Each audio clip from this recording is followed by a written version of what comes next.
Thank you very much. Oh, you know, this was supposed to be a small little stopover. You got 20,000 people here. This was going to be a little stopover, Tim. No, this is great. We were just going to stop over real quick, a little group of people. This is not a little group of people. Hello, North Carolina. This is going to happen. I predict, let's make a prediction. This will happen on Tuesday, I think, right? This will happen on Tuesday. I think they'll end up having many, many more people than they thought. This is going to be great, but we have to get out and vote. And we will, because I am thrilled to be back in this beautiful state. What a great state. You know, I have a little granddaughter named Carolina. You know that, right?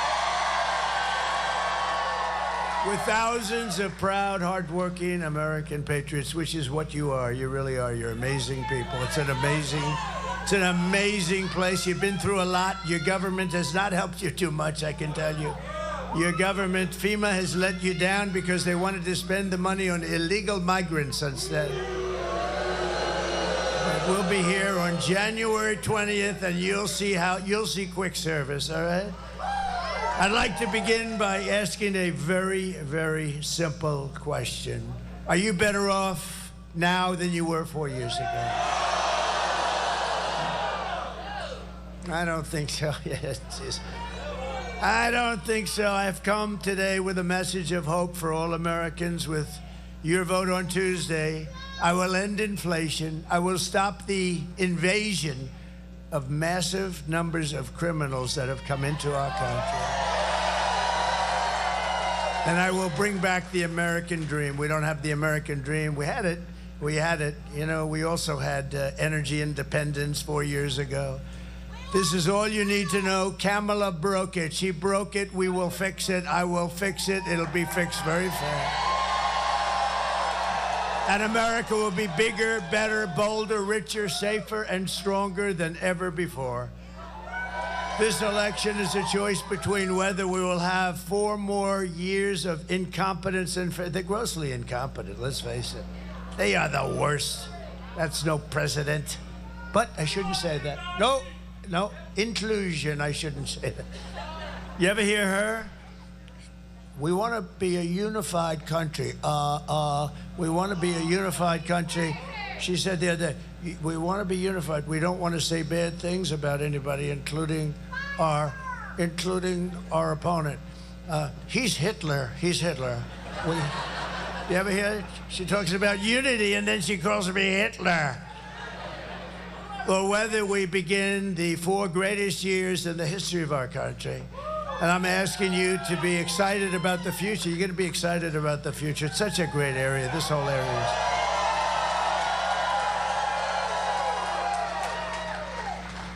And I'm asking you to dream big. Again, we're going to dream big, and we're going to make this America's new golden age. It's going to be the golden age.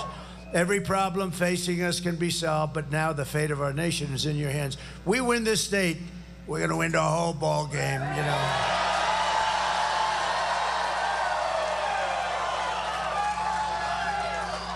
And we've won it twice before, and we won it quite easily. And by the way, Michael did a fantastic job. He did so well.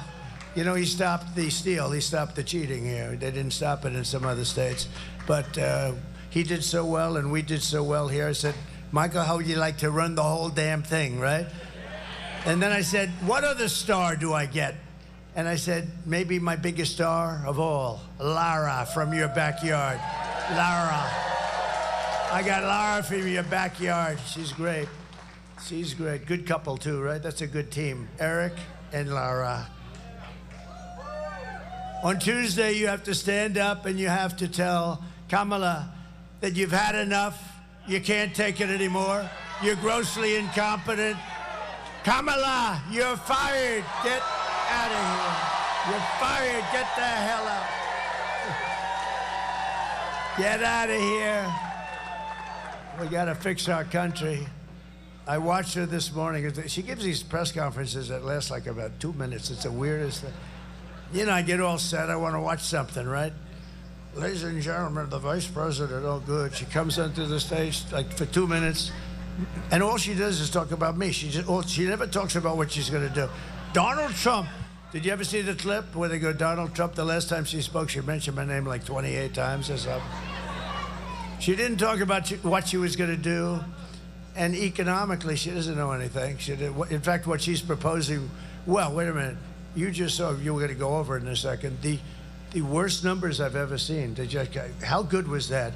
To get those numbers 4 days before the vote was, thank you very much, sir.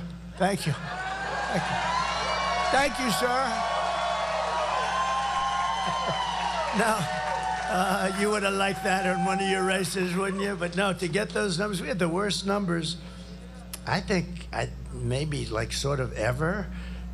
And they were like 4 days. And I want people to remember it because, you know, a lot of people said, well, this won't affect the election because a lot of people aren't thinking about that. Of course, these people, they'll say, look at all of them. Look at all of the fake news. They say all of that. They always say that, but I think it's unbelievable timing. If I had my choice of, I think it's perfect. I covered it last night. We were in Milwaukee in the biggest arena you've ever seen, same size as Madison Square Garden. It was packed hours before the event. We could have filled it up twice. And that's Wisconsin, the great state of Wisconsin. And a great Green Bay player, the great Brett Favre, you know, he endorsed me. He endorsed me, and that's a big thing in Wisconsin. He was on the Packers, as football fans know. He could rip the ball. He could throw that ball so hard, so fast. Sometimes it would hit the receiver in the face. He couldn't see the ball was coming so fast. It was a lot of embarrassment, you know. It just ripped the ball into their hands, and he was great. I shook his hand. He had the biggest hand I've ever seen. Now I know why he threw. His hand was like 3 times the size of a normal hand. His fingers were like sausages. I said, they're the big. I looked at it. I said, that's the biggest hand. I mean, you know. And so he was born to do that. But you know what? He said, I've never done this before. He did a beautiful little speech, and he said, I've never done this before. I've never endorsed anybody. I'm endorsing President Trump because we want him to just do the same job he did. Really nice. Really nice. Never did it before. For these past few years, we've been fighting to take back our country, and it's been a failed and corrupt administration, a horrible administration, an administration that, you know, you like to see like a football coach. He brings something there. He brings a little esprit de corps. There's no esprit de corps. Biden, look at, and by the way, they're fighting like hell, the two of them. Biden said, you stole my presidency, and you're no better than I am. No, it's the same thing. I think the numbers would, I think Joe, maybe, we're going to see on Tuesday, right? But I think Joe might have done better. But Joe, the reports are, look, he hates me. We had a debate. He didn't do too well, but that's okay because, you know, you don't take an election away. He didn't do well, and his numbers went down a little bit. And you know what happened? They walked in and they said, you're not running anymore. Get out. You're out of the race. This is the president of the United States that they did this. It was a coup. I don't like the word, but it was a coup. But it was sort of worse than a coup because a coup takes a little more time. This was like Crazy Nancy and some others. They walked in. She's crazy as a bedbug. And somebody should look at her Visa stock. She sold her position. This is a woman started off with nothing. Now she's worth $200 million. Do you think she's been honest? No, she has a big position in Visa, right? I think it's Visa, one of them, whatever, who the hell cares, but it's Visa. And, you know, she plays the market. It's not really playing when you have the information she's got. So she sold her entire position the day before it was announced that Visa's under massive investigation. Now, is the fake news going to do anything about that? I doubt it. Together we have overcome every attack, every abuse, and even 2 assassination attempts. I remember them. And now it all comes down to this. Remember, assassination, nasty, but it really is. I mean, they go after people that are meaningful. They go after people that are meaningful. They go after people that believe in making other countries pay for what they do. We're tired of being ripped off, consequential, I guess, is the best word. They seem to go after consequential presidents. And I didn't know it was such a dangerous profession. Being president is a very dangerous profession. Who would have thought? But if you look at race car drivers, I have a lot of race car driver friends. You know, I own a job down the road in a place called Charlotte. Have you ever heard of it? And it's been such a pleasure. But we have a lot of the race car drivers are they're members, and it's been a great place. I'd like to be able to come here sometime and actually play at the course. And the beautiful, I bought a whole big thing there years ago, and it worked out beautiful. It just works so beautifully. But I was talking to somebody, and they were talking about a consequential president, and then all the race car drivers, and I said, let's see, and I asked somebody, and you got to be careful when you talk about this subject. You don't like to say, what's the level of death when you drive a race car driver and you're talking to a race car driver, right? So I did so it's like 1/10 of 1%. And the bulls are a little bit more, 1/10 of 1%. President, it's a lot. That percentage is like up there, high. It's probably the highest thing you can do. Nobody told me this when I was thinking about it. Nobody told me this. But I wouldn't have changed my mind, because we're going to make this country greater than it's ever been before. We had the greatest economy in the history of our country. We had the strongest border in the history of our country. The strongest. Should I bring down my favorite chart of all time? Bring it down. Bring it down. It's my favorite chart of all time.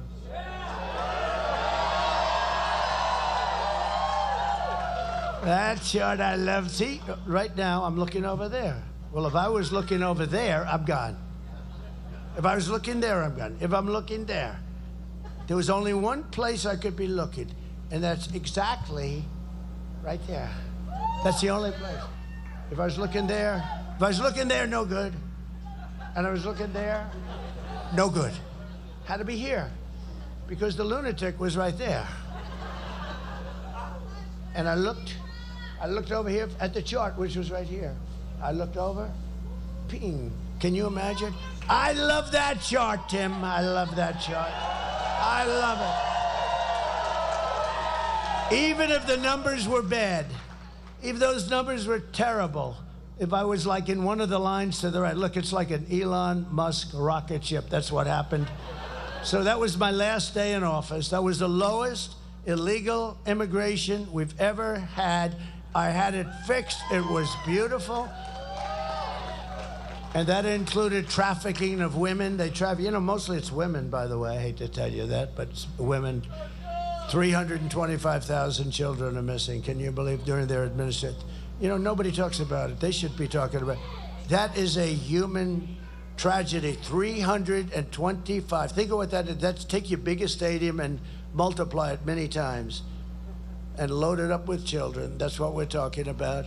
325,000 children are missing.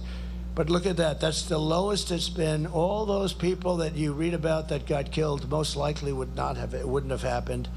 And all that guy had to do is he could have gone to the beach. All he had to do is leave my people. They were doing an incredible job. We have guys like Tom Homan and fantastic people. And the Border Patrol guys are fantastic. They just endorsed me. They said, he's the greatest president in the history of our country. I said, does that include Abraham Lincoln and George Washington? To them, yes. But the reason they said it is because to them, there's nobody that ever did the border job like I did. And I'd call them all the time. I'd bug them. And I said to them in front of a big audience, I said, how many times, she was the border czar, right? She was in charge of the border. I said, how many times did she call? And they said never. So in almost 4 years, I looked, there were like 10 officials behind me. They all gave me this beautiful endorsement.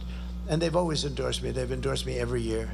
Every year, they were hoping, but they just endorsed me. They're great people. They want this country to be so good. They hate, it's easier for them to let people go in. Just go ahead in. But they don't want people to go in. They love the country, the Border Patrol, and ICE too. ICE is incredible. But I said, how many times did she call? Sir, she never called. I said, never? None of you guys? We never received a call. She never went to the border. And it's, in my opinion, the single biggest problem we have. I mean, to me, I rate it bigger than inflation. Inflation's terrible, and you saw the horrible numbers we had. The worst numbers I've ever seen, 12,000 people. We had 12,000 jobs. Nobody has 12,000 jobs is nothing. We had 12,000 jobs. It's the worst numbers I've ever seen. I'll fix that. But when she allows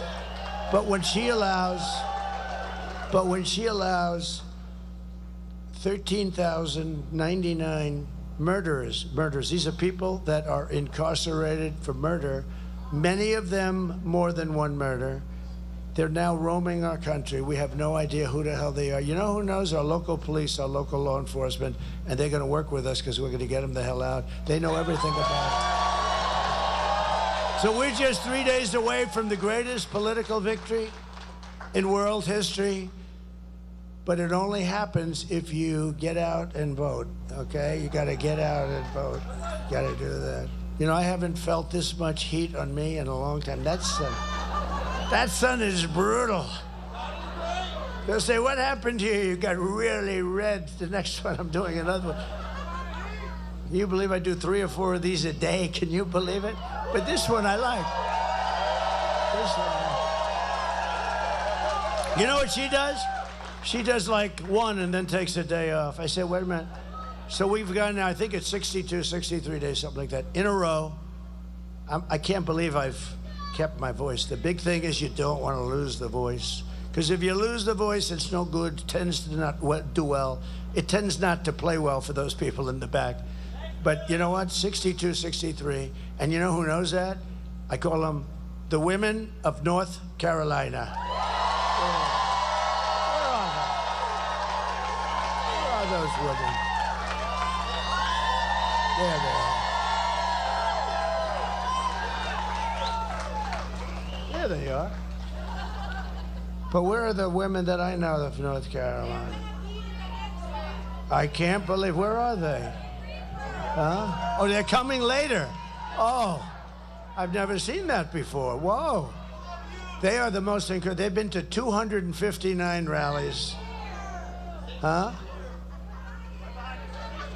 There's no way they're not here. Where are they? There. Where the hell are they? Put up your hand.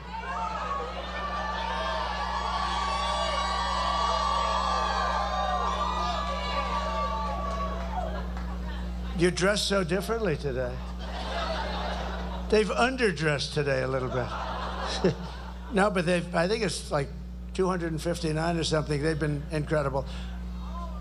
Oh, there they are, okay. I'm wondering, where the hell are they? Okay, good. It's good to see you all. You're scattered. I've never seen you scattered before. I put everything on the line for you, and including my life itself. I mean, in all fairness, I don't talk about it, but I did. And I need you to do one thing. We don't want your money. I don't want any money. I don't want anything. All we want is one simple thing. Get out on Tuesday and vote. Because we can't take a chance. Too big to rig. We got to make it too big to rig. We can't let anything happen. With your help, we're going to defeat Kamala Harris, and we're going to make America great again. We're going to make it great. We're going to make America great again. Yesterday it was announced that Kamala's economy added only 12,000 jobs. Nobody's ever heard of that. You know, look, you've been doing this. Even if you're not into that world too much, I am. But, you know, you see 250 jobs. We were doing badly this month, 250. It's usually like 200, 250. Sometimes you have 300, 400. 12,000 jobs. I never heard it before. I've never heard of that number before. It's automatically, you know, you have automatic growth. One of the worst jobs report of all time, they say. I mean, how good is that if you happen to be running against the people that did that, right? It's only good for one thing. Same thing with the border. The border is horrible. It's death, it's destruction, it's the ruination of our country. It's only good for one thing. If you happen to be running against the idiots that allowed this to happen, open border. It's the only thing I can think of. There's no other reason. There's no other reason it's good. We lost nearly 30,000 private sector jobs. Think of that. And the jobs created were mostly government jobs. No, that's easy. You just call up, hire 100,000 people this month, you know? We don't want that. We want private jobs. Along with nearly 50,000 manufacturing jobs were lost in a single month. I've never heard of these numbers. These are depression numbers, I hate to tell you. Don't worry, I'll fix it. Don't get scared. Don't worry, because I know what to do. Under Kamala's catastrophic agenda, more than 100,000 manufacturing jobs have been wiped out since just the beginning of the year. It's not, these are numbers that are crazy. 150,000 Americans joined the unemployment rolls in October. That's really, you know? I mean, I've got your speaker. I've got a lot of big shots from North Carolina down here. They're looking like I had nothing to do with it. He said, I had nothing to do with it.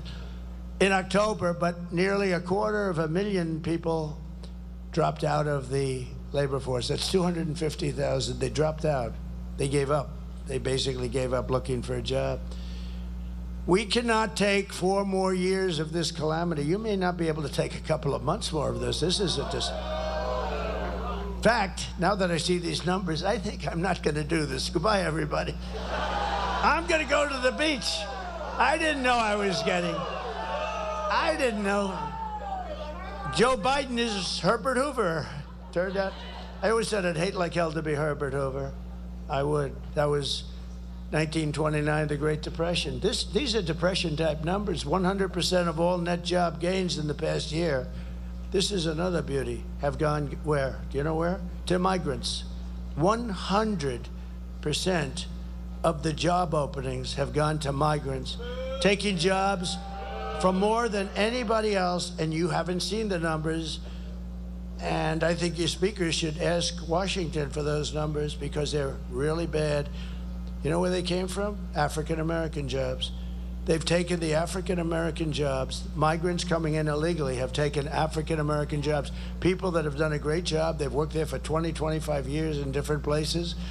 And to a lesser extent, Hispanic jobs, but large numbers of African-Americans. It's going to probably be announced right after the election.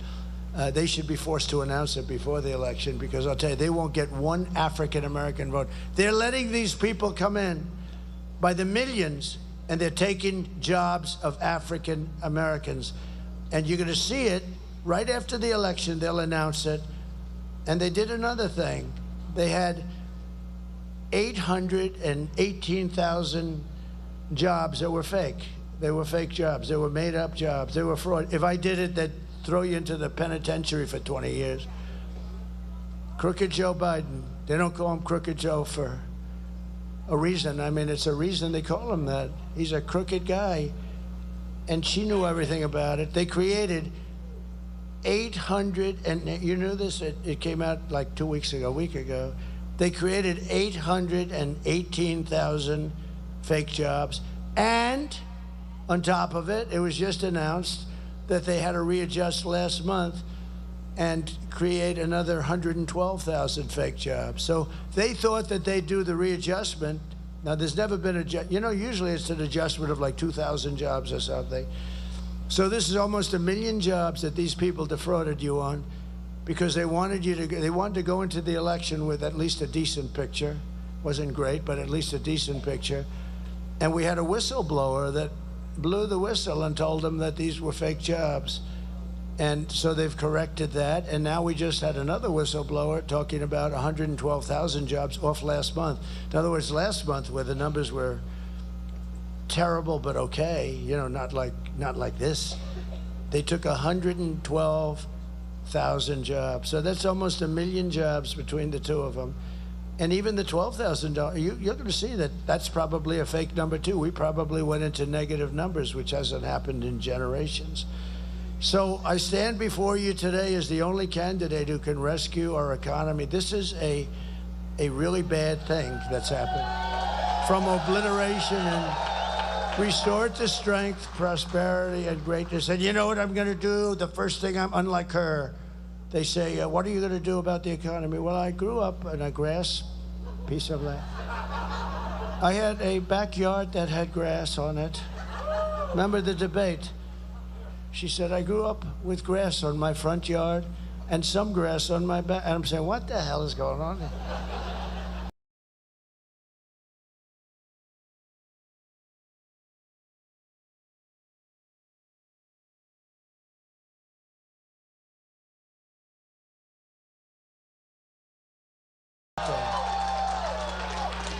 And for the people in Pennsylvania, we're going to frack, frack, frack. But we're going to drill, baby, drill. And we're going to frack in certain areas. We're going to frack like we've never fracked before. Because we have more energy than any country in the world, including Russia. We're lucky in that regard. Including Russia and Saudi Arabia. They have a lot of oil. We have more than they do. And we were energy independent 4 years ago. Think of that. And your price per gallon was, I always went around and said 187. The government corrected me. It was 184 a gallon. Can you imagine? We got it down to $1.84, and now it's like $3.50, $3.75. But you know, a few months ago it was much higher. You know what they did? They went back to my policies because they were getting crushed. This was going to go over $6 or $7. In California, it was $8.50. Gavin Newsom. He does a terrible job. By the way, she worked with him. You know, she worked with him and destroyed California. And that's Kamala we're talking about. She worked with him, destroyed California. When she was the DA of San Francisco, she destroyed that city. She's the one responsible for the destruction of the best city, probably the best city in our country. And we're not going to let her do that to the United States of America. We can't. If my opponent knew how to fix the economy, it would have already been fixed. So I say, why didn't she do it? Do you ever see where she stands the other day? We are going to do this and that. I just keep going, why haven't you done it? Why haven't you done it? Why haven't you done it? She's going to do it. She's been there for 4 years, almost 4 years. Why the hell haven't they done it? Now today even, she's got some kind of a scheme. It's a scheme, but it is a scheme. That she wants to do something, and she announced today, I don't know, something.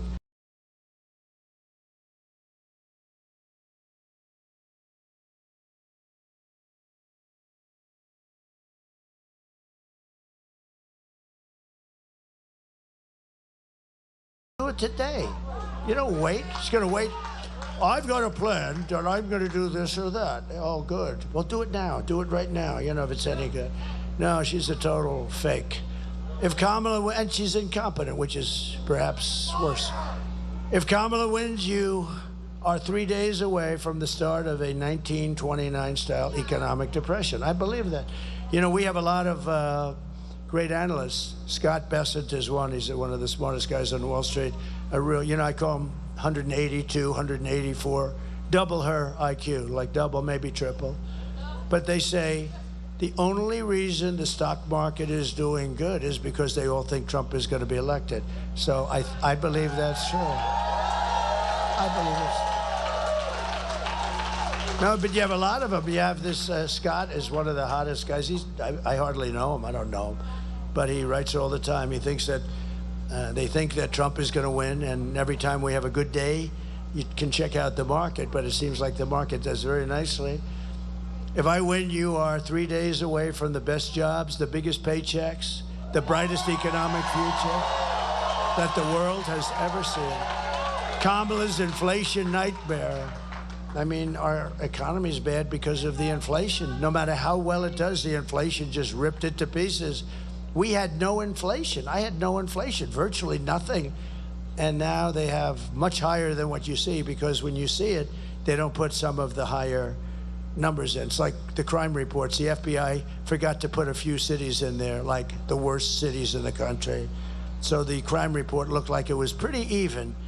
I said, well, how come? I don't want to mention the cities because I'm trying to get their votes, okay? I don't want to mention, I want to get their votes, but you can imagine. But they forgot to put a few little cities in there, the big cities, actually. And then it turned out to be 45% increase in crime. Little difference, a little difference. It's pretty sad when you have to rely on the FBI and they give you phony numbers too, right? Kamala's inflation nightmares cost a typical American family $30,000 in higher prices, and now she wants to impose the largest tax hike in American history and raise your taxes by $3,000 a year. This is the only person I've ever seen that's running for office that says, we will raise your taxes. You know, all my life I've watched politicians, and they're always saying, we will cut your taxes. We are going to cut, cut, cut. Some of them don't even mean it, but they say it. This one says, we're going to raise your taxes. well, I want to give, this might be the only time I ever give her credit. If that's true, at least she's being honest. Okay? Right? But I've never heard it before. But at least maybe she's being honest. But and if she is, maybe that's even worse for you now. Because she wants to raise, when you think about it, she's going to raise your taxes. I will massively cut taxes for workers and small businesses. And we will.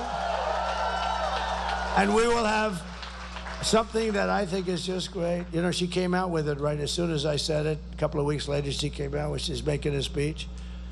And she said, and I will have, and she said it quickly because she knew she was going to get hammered.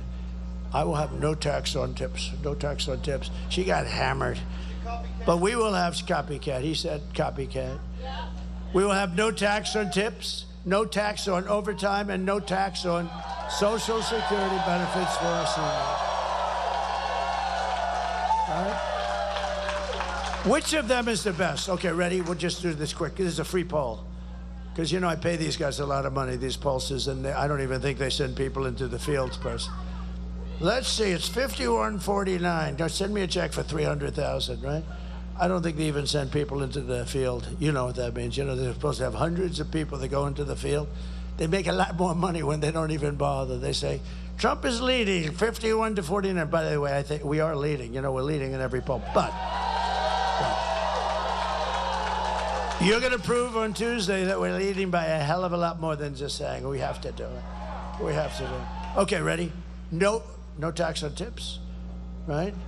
No tax, wait. We'll go no tax on tips, no tax on overtime, no tax Social Security. Ready? Face it, number one. Which is the best of the three? No tax on tips. Well, that's not too good.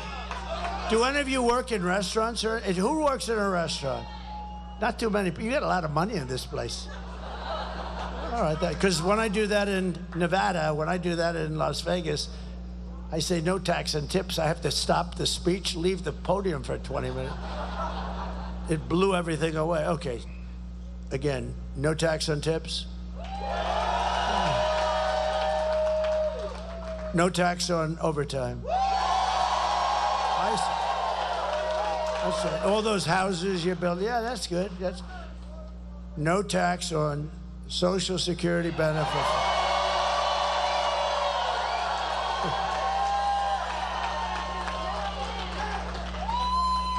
And these guys are going to say, Trump has a conflict of interest. He's giving himself a tax break.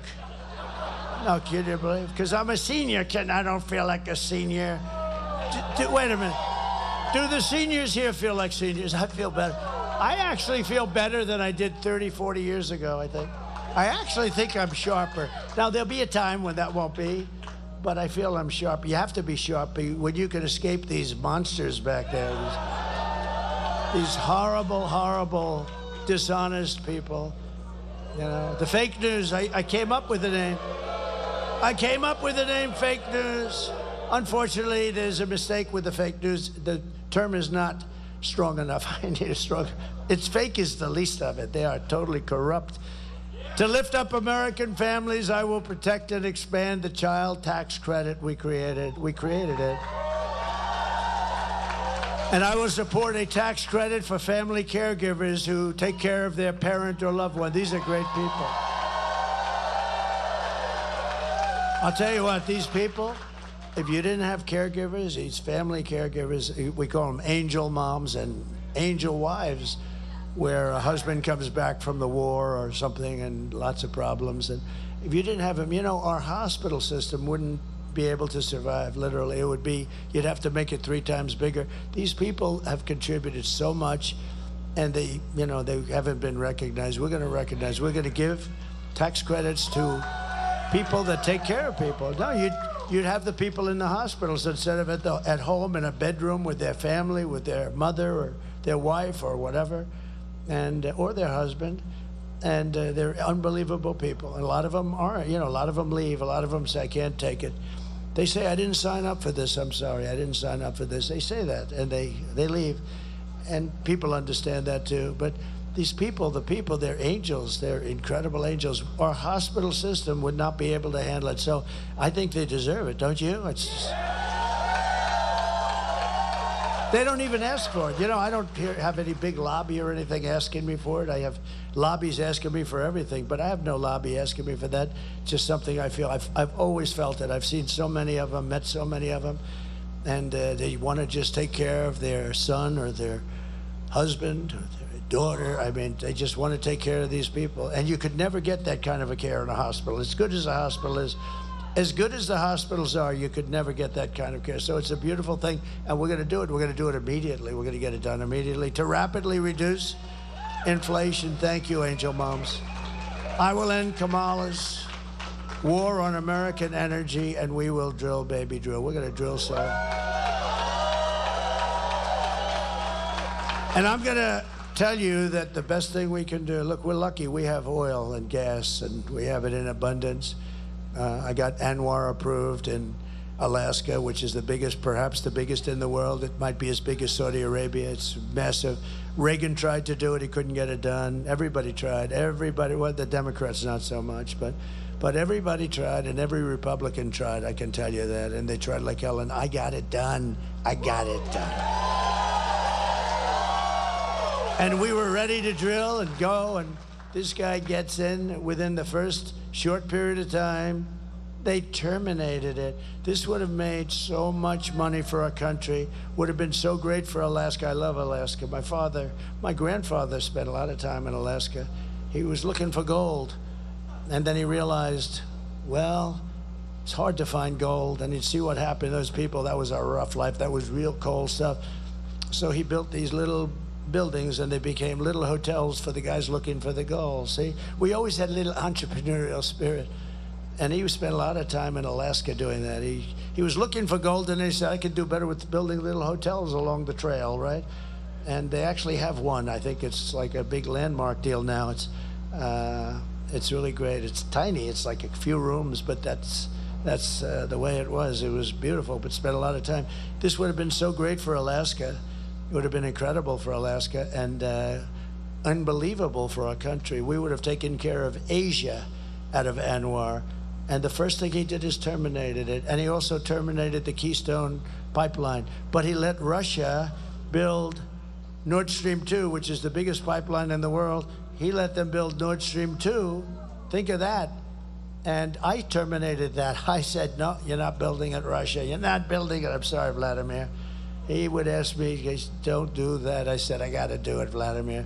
It was going to supply all of Europe, Germany mostly, but all of Europe. And I terminated it. And he comes into office, and he immediately approved it. I said, what the hell is he doing that for? And then they say, Donald Trump was soft on Russia. No, that was the biggest project in Russian history, and I terminated it, and they never got it finished. And then this guy comes in, and he lets it go. I tell you, he's the exact opposite. Think of it, the exact opposite. His foreign policy is the absolute worst. Every single foreign policy move he's made, look at Israel. Don't do anything, don't do anything. And at least now they're in a position where there's some defense, where they can defend themselves from what might happen. You know, we're very close, I'll tell you what, we're very close to going into a thing called World War III.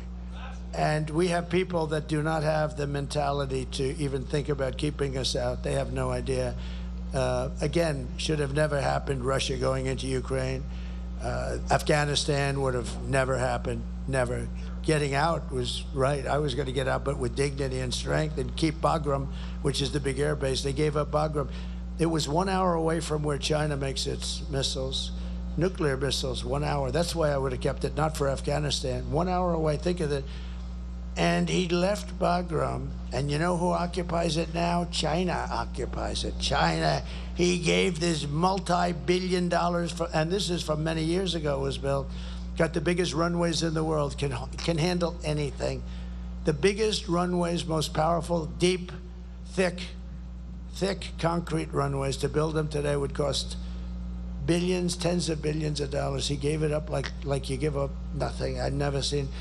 Always keep Bagram, and now China occupies Bagram, 1 hour away from where they make their nuclear weapons. It's so sad. What's happened in this 4 years is so, so sad. And she's now running for president. She shouldn't even be allowed to run for president. I'll cut your energy prices in half within 12 months because we're going to get it going. And to bring jobs back, millions and millions of jobs, we'll give our companies the lowest taxes, the lowest energy costs, the lowest regulatory burdens, and free access to the best and biggest market on the planet, but only for those who make their product right here in the USA and hire American workers that exist. We're going to bring your furniture guys back. You know, I love this state. You know when I got to know your state? When I was in this hotel phase of my life, I did great. I loved those hotels. And I'd come to North Carolina because you had the greatest craftsmen, the greatest everything, right? And they're mostly gone. Where are they? Oh, they're in China. Not them. They didn't even take them. They end up getting jobs where they don't want to do that. They were the most incredible. I said, could you do something with the arm of that chair? Yes, sir. Ding, ding, ding, ding. They were like artists. I said, boy, that's beautiful. Could you do that? Yeah, we can do that. But we can do something better. Watch. I said, man. And I'm telling you, you had the greatest craftsmen in the world for furniture. And that business has been obliterated by stupid politicians. They're going to all come back. You watch. They're going to all, because we are now going to protect them. We're going to protect them with, as I said, the most beautiful word in the dictionary, tariffs. And if these companies don't make their products here, then they will pay a very stiff tariff when they send their products or bring their products into the United States for the privilege of competing with our companies and our workers. Our companies are going to be protected. I will never apologize for defending America. I will protect our workers. I will protect our jobs. I will protect our borders. I will protect our family. I will protect our women. I'm going to protect our women. I got into so much trouble. You saw that. I said, we will protect, because I keep hearing, I think the women love me. I do, because they know, you know what?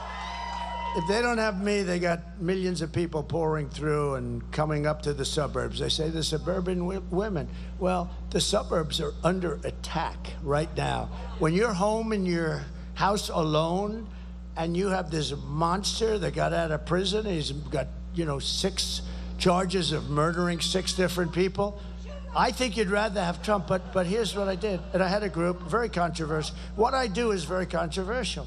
I don't care, I do the right thing. I want to protect women, but I want to protect our men. I want to protect our children. I want to protect everybody. So I took a little poll. And these horrible people back there said, well, Trump is soft with women. I don't believe I'm soft with. They say Trump is soft. He's very good with men. I don't know. Thank you, men. Thank you, men. No, I'm through the roof with men. She ain't catching us, men, let me tell you. No, I'm great with men, but I'm sort of like soft with the women stuff. And I say, she goes, yeah, it's true, you are. Who said that? She said, I love, good. She's made it up. She goes, yeah, you are, but we love you. So I believe that women have to be protected, men have to be, children, everybody. But women have to be protected when they're at home in suburbia.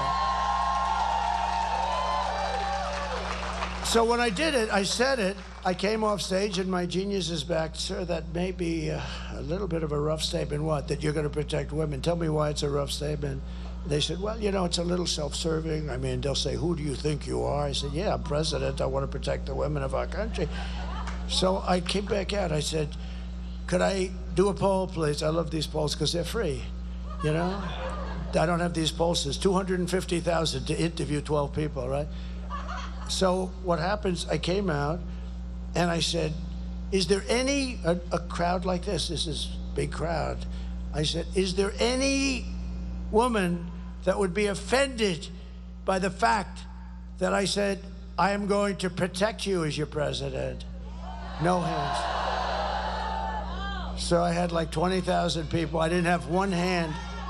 I didn't have one hand, not one hand. Well, there was one woman that did say it. This woman's very smart. She said, was that Pelosi? Who the hell is that? You are a smart one. Wow. No, well, somebody else just said it was a woman who transitioned, you know. But I didn't say it. I didn't say it. I know. You have to be very careful, everything you say. You know, like, there's some women that are very beautiful in the audience. I would never say that, because if I said like that, her, we got a lot of her.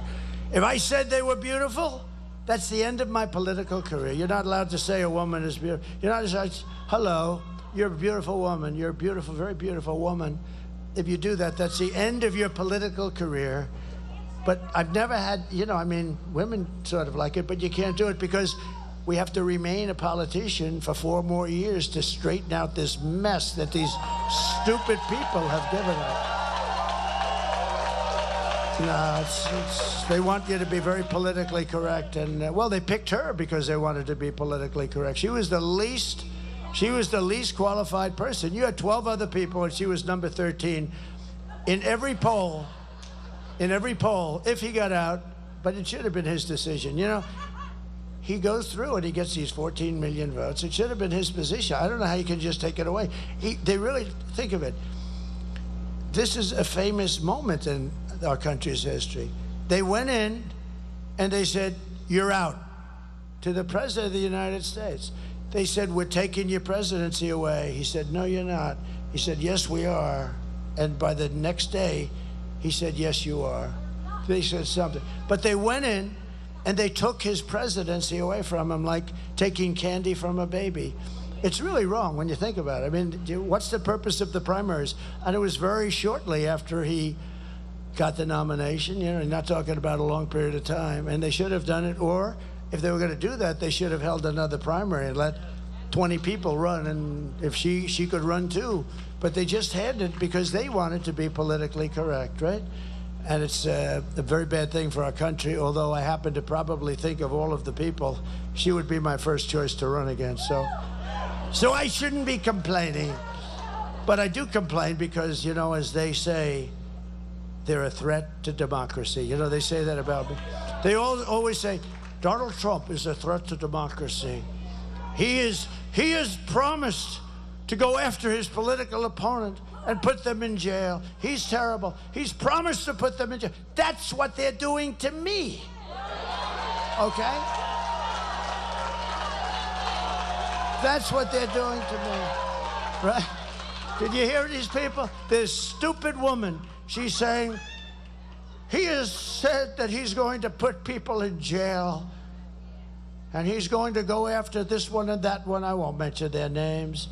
But he's going to go after them, put them in jail. And I said, how stupid. That's exactly, I had like 20 calls.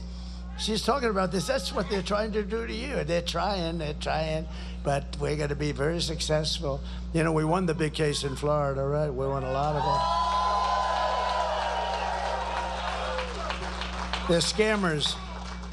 As we rescue our economy, I will also restore our borders. Again, I believe the borders are the single biggest problem that this country's had in 100 years because they're disturbing our country. They're really disturbing. What they've done to our country is not even thinkable. Over the past 4 years, Kamala has orchestrated the most egregious betrayal that any leader in American history has ever inflicted upon our people. There's never been anything like this. Again, murderers, drug dealers, gang members, people from mental institutions, the worst people, criminals of all kind. Venezuelan crime is down 72%. Our crime is through the roof. Tell David Muir he's a real stiff. What a dope. Tell David Muir that he was wrong when he said, well, American crime is down. Because I said crime is up, it's through the roof. I turned out to be right the following day. Tell David Muir our crime is through the roof, and the migrants are causing a lot of it. But she's violated her oath of office. She's eradicated our sovereign border and unleashed an army of gangs and criminal migrants from prisons and jails, from insane asylums and mental institutions. You know, when I say insane asylums and then I say Dr. Hannibal Lecter, does anybody know? They go crazy. They say, oh, he brings up these names out of, well, that's genius, right? Dr. Hannibal Lecter. There's nobody worse than him. Silence of the Lambs. Who the hell else would even remember that? I have a great memory. But they always hit me. I don't bring it up too much because I have to take such a... He brought up Hannibal Lecter. What does that have to do with this? What is it? It has everything to do with it, right? That's who we're allowing into our country. And we don't want to allow that into our country. So I've done something for you that I haven't done in 20 speeches. I brought up Dr. Hannibal Lecter, and we're allowing him in our country. You watch these fake people. They'll say, again, he brought up Hannibal Lecter. It has absolutely nothing to do. You know, I do the weave, right? The weave, it's genius. You bring up Hannibal Lecter, you mention insane asylum, Hannibal Lecter, you go out. Now, there'll be a time in life where the weave won't finish properly at the bottom. And then we can talk. But right now, it's pure genius. Hey, I have an uncle, my uncle, Uncle John, my father's brother. 41 years at MIT, longest serving professor, has so many degrees, he didn't know what the hell to do with them all in the most complicated. I understand a lot of this stuff, you know, I believe in that. Like, I mean, Jack Nicklaus is not going to produce a bad golfer, right? You know, that's the way it works. It's just one of those things, and it's in the family, and it's whatever, but we have to save this country. We better save this country. And the biggest problem we have, one of the biggest problems is them, because if we had an honest and honorable press, my job would be so much easier. It'd be so much easier. They have forced so many good people out of politics. That's a shame. So many great people have been forced because of them. They're bad people, but they're going to get better. They've lost a lot of credibility. You know, when I first started, they had a 92% or a 93% approval rating. Now they have lower than Congress. The fake news has a lower rating than Congress. How do you get lower than that? But these criminals come from Venezuela, from the Congo, stealing countless American lives. People are coming from countries you've never heard of. 181 countries this year so far are represented. Many of these countries you've never heard of. Today, I want you to hear directly from an incredible mother who I met a week ago, whose world has been totally shattered by Kamala Harris's open border. How stupid it is, her open border. Please watch. Sunday night, I asked her to not stay up super late because of her coming to work with me in the morning first to do her summer school. She said, okay. I told her good night and I love you. I went to bed, not realizing that that was going to be the last time I saw her. We're best friends. Yeah. We're going to shake it again. I woke up to notice she wasn't in her bed. I'm in my heart trying not to lose my mind because I don't know where she is. I finally remembered her phone had a location on, and her phone was pinging just 2 minutes down the road, right behind the skate park. I start driving to the direction the phone was being pinged at, and I see a couple cop cars with lights on. I see yellow tape, and immediately my heart drops and sinks to the bottom of my stomach. My daughter's hands and ankles were both bound. She was strangled to death, left with no pants. And I know in my heart, she fought incredibly hard. She was not going down without a fight. We begin with two men we're learning are charged with capital murder tonight, accused of killing a 12-year-old girl. Police say these men strangled her before dumping her into that creek. Both men were in the country illegally. Apprehended, then released by Border Patrol less than 3 weeks before Jocelyn's death. The men accused of killing Jocelyn Nungare are affiliated with the gang known for brutal violence. Kamala Harris was in charge of immigration and our borders. If we had better border policies and not open borders and not these catch and release policies, I truly believe this all could have been prevented. Under her being vice president of this country, my daughter's life was ripped away from her. She had her entire life ahead of her. Happy birthday, dear Jocelyn. My daughter is 6 feet in the ground based off of policies that she allowed to keep. Kamala Harris did have one job, and she not only failed, not me, she failed my daughter. She failed Jocelyn. You know, she was only 12. President Trump reached out, gave me his sincerest condolences as not a former president, but just as a father, someone who cares. I believe Donald Trump needs to be back in office. I can at least know that my next child will be safe in this country.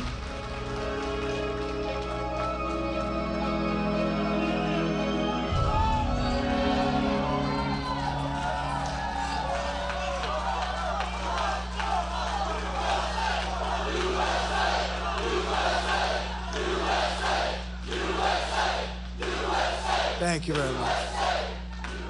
I mean, how sad is that? It's a couple of days old. Shot a couple. Everybody that's seen it. I mean, I saw very strong people. I saw some very strong he-men, very tough guys crying like hell when they read it and saw it. But you have many, many cases like that. And then you have other forms of murder, too, with guns and being run over with cars and trucks. Many, many forms of crime are being committed by very dangerous people that have been allowed to come in. Don't forget, these countries are very smart. I know almost all of the heads are very smart. They're very streetwise. They want to get their prisoners out. They don't want to take care of them. It's expensive, so expensive. They want to get the criminals off the street. They have no place to put them. But now, with the open border, as soon as it happens, I told you at meetings in North Carolina, I said, if they do open border, every country from all over the world, they're going to be dropping their prisoners into this country, and they're criminals in the street. That's why the crimes are down all over the world. They're down. Think of it. They come from far away. The Congo has a rough prison system, a system that makes ours look like it's Trump International Hotel. No, it's a rough system, and they're taking them out of that system. Think of the money they save, not having to take care of somebody for 50 years or whatever it may be. And all of the countries are covered, and all of the continents are covered. 180 or 181 countries. Can you imagine that? And then you see something like what happened with Jocelyn, or what happened with Lake and Riley, what happened with so many others. Far too many to even discuss. But this was a woman I met when I got the endorsement from Border Patrol. That's when I met her. She was such a nice woman. I said, so what happened to my daughter? And I guess they came and took her out of her room or something. It's not even believable. So when you vote on Tuesday, vote in honor of Jocelyn and Lake and Riley and Rachel Morin and every American who's been stolen from us. Maybe you vote in honor of the 325,000 missing children. Think of that. Who would even believe it could be like that? 325. And they're responsible, just like they pulled the trigger of a gun, they're responsible for that. The day I take the oath of office, the migrant invasion ends and the restoration of our country begins. In Ohio, a small town of 3,000 people has just been besieged. So you have 3,000 people, and it's just been besieged by an influx of 3,000 illegal aliens from a country 6,000 miles away that doesn't speak the language and that nobody ever heard of. And the town is like, what do we do? And you know, Springfield also in Ohio, Springfield has 50,000 people, and they dropped 30,000 people into Springfield, Ohio. Now, the hospitals are a disaster, the schools are a disaster, and on top of everything else, it's a very troubled country that they come from. Tough country, tough. But on top of everything, they don't speak the language. And the mayor's a nice man, and he wants to go and help, and he doesn't know what to do. And all he's doing is looking for interpreters. Think of it. No, you have to move them out. You have to move them out. You can't do this to our country. And this is happening all over the country, all over our country. Actually, and to a certain extent, the world. But the world doesn't let people come in like we do. We let people just come in. We're run by very stupid people. They're low IQ people, very low IQ. She is. If Kamala is reelected, every town in America will be turned into a squalid, dangerous refugee camp. That's what's happening. The United States is now an occupied country, but it will soon be an occupied country no longer. On November 5th, 2024, this will be Liberation Day in America. It's going to be Liberation. On day one, I will launch the largest deportation program in American history. I will rescue every city and town that has been invaded and conquered. These towns have been invaded and conquered, no different than a military invasion, except they don't wear uniforms. That's probably the only difference. And I would say they're probably much more violent, much more vicious. And we will put these bloodthirsty criminals in jail or kick them the hell out of our country. We have to do that. And to expedite removals of Tren de Aragua and other savage gangs, I will invoke the Alien Enemies Act of 1798 to target and dismantle every migrant criminal network that's operating on American soil. Think of how far back we have to go, 1798. Who would think that? Because they ran it tough then, but sometimes you have to run it tough. And if they come back into our country, which they want to try and do, and which they'll probably be successful in doing, it's an automatic 10 years in jail with no possibility of parole. And I am hereby calling for the death penalty for any migrant that kills an American citizen or law enforcement officer.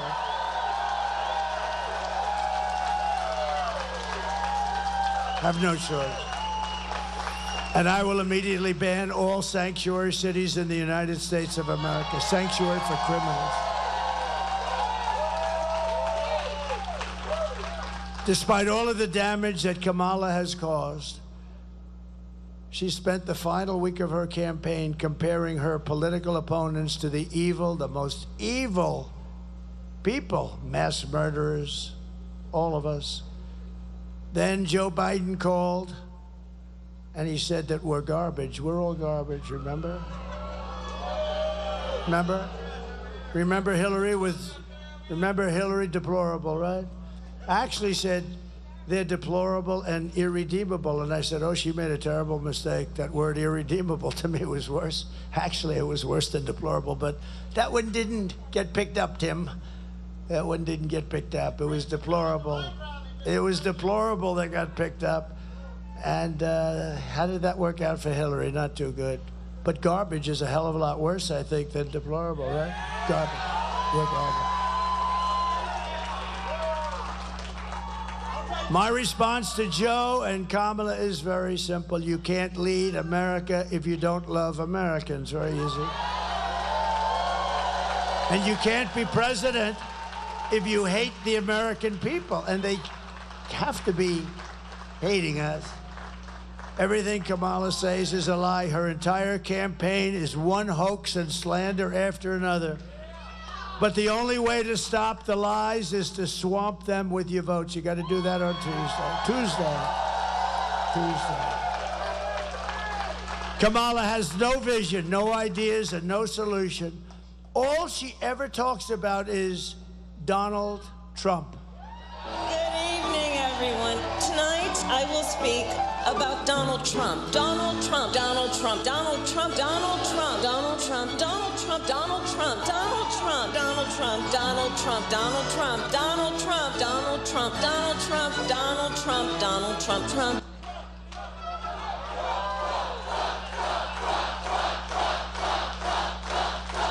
Thank you. Thank you very much. There are some people who thrive under pressure, and there are some people that crack, and you got to see her. She's not looking good. I watched her news conference. It was bad. If Kamala can't handle an interview with Joe Rogan, then she can't handle the presidency, and she certainly can't handle Putin and President Xi of China. She will get overwhelmed, a meltdown, and millions of people will die, perhaps. And this is not a charity event. This is an election for the biggest and toughest job anywhere in the world. This is the toughest job in the world, they say. I think probably is. Do you want to lose your life savings because we put a weak and foolish woman in the White House? No. Do you want to lose your job and maybe your house and your pension because Kamala has the economic understanding of a child? That's what it is. If you would have heard her speaking a couple of days ago, she had no idea what she was, like I tell you, these things we're doing. She has no idea what the hell she's talking about. Would you trust Kamala Harris to talk to Russia or China and talk them out of a war? Think she'll talk them out of a war? I don't. She'll talk them into a war. By the way, you know, she went and dealt with the Russian situation with Ukraine, and she was solely responsible. She went in, they put her there 3 days before Putin invaded. She was nearby someplace. She had big meetings with Russia. They invaded 3 days after the meeting, and that's fact, all facts. I give you only fact because I have all these people. If it's anything less than fact, for instance, I tell them, I look at them in the eye, and I say that this is the greatest political movement in the history of our country. There has never been anything close. There has never been anything close. I tell the story about Pat Buchanan. A lot of you know Pat Buchanan. He's a great old-timer, a good guy, too. But he came in second in the New Hampshire primary, right? And it was such a big event that he had a whole, 50-year career, great career, as a pundit. He was on television because he came in second in one primary in New Hampshire. We won 50 primaries, and then we went on to win the election, and then we did even better the second time. But we're going to do much better the third time, because the first time and the second time, there were nothing like. Look at this. This is supposed to be a quick little stopover. Let me pay my respects to this nice part of North Carolina, and you got 20,000 people.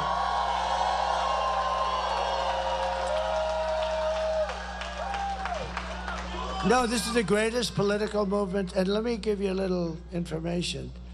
If we win on Tuesday night, and I do hope they're going to call it on Tuesday night. You know, you spend all that money on machines. For 8% of the cost, you could have paper ballots and have real security and one-day voting, voter ID, identification of the country. In other words, it would be okay. We'd like to have, identification that you're a citizen of the United States of America. But voter ID, how about Gavin Newsom? Did you see what he did? They passed a bill in California where you are not allowed to even ask anyone. Not only don't you have to have voter ID, if you work for the state, if you work for anybody, no matter who you are not allowed to even ask anybody for voter ID. I don't think we'll pass that in North Carolina. No? Fellas, no? I don't think that you guys are going to pay. We got a lot of the big shots from North. I have a feeling that won't be before your legislature too soon, right? No, but think of that. May I see your voter ID, please? Arrest him. The only reason they do that is because they want to cheat. You know, there's no other reason. They want to cheat, and they do cheat. They cheat like hell. That's why we say too big to rig. Nothing is more dangerous than to give immense power to a very weak, incompetent, and low IQ person like Kamala. She's a low IQ person. She can't. I'm not allowed to say that. Yeah. A lot of wisecracks from the peanut gallery over here, Mr. Chairman. A lot of wise guys. You ought to figure these guys out. They could be good speechwriters, actually. At the end of the day, you need to ask yourself, can you afford to put someone this incompetent in charge of our country's future? And on top of it all, Kamala say she would not do one thing differently. I would not do one thing differently. From Joe Biden. Now think of this. That means she's disqualified from running for president. Take a look. Would you have done something differently than President Biden during the past 4 years? There is not a thing that comes to mind. I stood there on the tarmac watching you check your watch. The chaotic and deadly U.S. evacuation from Afghanistan stunned Americans and the world and cost the lives of 13 U.S. soldiers. Would you have done something differently? There is not a thing that comes to mind. More than 13,000 illegal immigrants convicted of murder have been caught at the border and then released into the United States. An Afghan national is in custody today after being accused of plotting an election day terrorist attack. The suspect entered the U.S. on a special immigrant visa. Gut-wrenching new details in the murder of Georgia nursing student Laken Riley. The illegal immigrant suspect, who cops say committed the heinous murder, is a Venezuelan national who crossed the unsecured southern border back in 2022. 2 men investigators say are in the country illegally from Venezuela are charged with capital murder in the death of Jocelyn Nungaray. A 5th illegal immigrant accused of attacking 2 New York City police officers over the weekend showed no remorse or regret. Would you have done something differently? There is not a thing that comes to mind. Only 18% say the economy is in excellent or good condition. U.S. inflation has hit a new 40-year high, increasing by 9.1% over the financial year. Authorities saying Train de Aragua, which has been linked with more than 100 criminal investigations here in the U.S., has now been found operating its criminal enterprise in apartment complexes. Were you the last person in the room? Yes.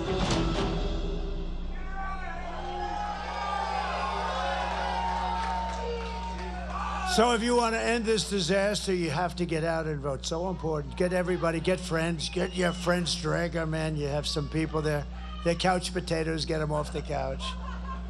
We're pleased to be joined today by Congressman Dan Bishop, a great guy. Thank you, Dan. Good. Good luck. How's the race going? Good? Mr. AG, right? That's good. He's running for Attorney General. He has my complete and total endorsement, by the way. He's been a great congressman. I was there at the beginning, right? That first day, that was an interesting one, but you've been a great congressman. Now he's running for Attorney General. And I think he'll go pretty much the opposite of what we're talking about here, right? Some of these stupid policies. A great gentleman, a friend of mine. He's been your speaker, and he is really a good speaker. And he's sitting here marking down all the stuff that he's watching. And he says, we're going to do just the opposite. We will do the opposite of no asking for, right? We don't. Can you imagine a thing like that? If you ask for voter ID, they criminally punish you. So I think Tim Moore, North Carolina Speaker, I think he's going to. I have a feeling he's got a lot of good notes. You're doing a great job. Thank you, Tim, very much. Appreciate it. Congressional candidate Pat Harrigan, who's doing very well. Ooh, he's a handsome dude. That's not good. This guy's central casting. Dan, we need a couple of guys that look like that, right? Good. Good luck. I heard you're doing really well. Good. Great job. Secretary of State candidate Chad Brown. Thank you, Chad. Good luck. The RNC chairman, who you know very well. So, I mean, I'm not going to say he's done it. He has.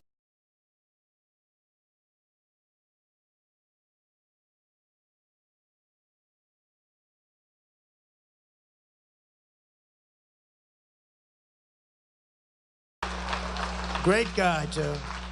I want to thank Laura also, Laura Trump. She's incredible. You know where she is? In another part of the state campaign. She says, Dad, listen, I got a campaign. She'd love to hear it, but she's heard it before. And she said, I just want a campaign. But she loves your state, and she's great. And we couldn't do better. And the partnership of these two people has been amazing. North Carolina GOP Chair Jason Simmons. And what a job. Are we doing good? Are we doing good? Good. Feel good about Tuesday, right? That's good, Jason. We have a lot of respect, a lot of confidence, too. Somebody that's been a friend of mine for a long time, an incredible attorney general for a long time, believe it or not. You look at her, she looks so young, but she's been in Florida, and she was tough and smart, but she was also very fair. Pam Bondi, thank you very much, man. Thank you, Pam. What a good job she does. She's very deceptive. You look and you say, I wonder, is she tough? Oh, she's tough. She's scary tough, but she's fair, right? Thank you very much, Pam. Beautiful job. And one of the great developers of our country, he's a friend of mine, he was very generous with North Carolina. You know, we were the first ones down here, and I couldn't take my plane because it was a little large for the runway. I think he will always be there with his plane. And we flew down, and he's a very successful guy. He wrote a big, fat, beautiful check. We gave it to Franklin. How good is Franklin Graham? We gave it to Franklin Graham. And his name is Steve Witkoff, wherever he may be. Steve, one of the most successful businessmen in the country, and thank you. Very generous guy, too. He's always, he was very generous in Butler, and whenever he sees something, he says, that's okay, that's what I do it for. I think that's why he becomes successful. He loves doing it. Thank you very much, Steve. We appreciate it. And we raised about $7 million for your fund, and we put a lot of it into Franklin. We gave it to some of the best people that do this, and they've. I'm very honored to have done it, and I'll tell you what, they're doing an incredible job. The problem is you're not getting any help from the federal government at all. And you could do something about that on Tuesday. You just remember, because they say, and I think they mean this 100%, it's the worst job since Katrina, and it may be worse than Katrina. And in all fairness, as I said before, they don't have a lot of money because they've spent the money on things that I don't think they're supposed to be spending the money on.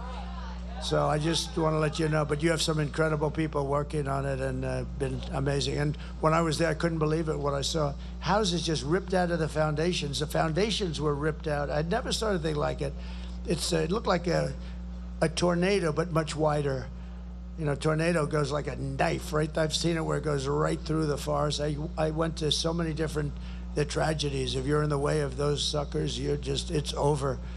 And I've seen where tornadoes go straight, and they may only be 15 or 20 yards wide, but if you're in that path, it is over no matter what. Big trucks, 18-wheelers, turned upside down and found 100 yards down the road. Nobody's ever seen anything like that. And sort of this was a combination. This was water, tremendous water. We've never seen water like that, and the destruction was unbelievable, but it was very wide. It was almost the entire, I mean, it went to the tip of Florida.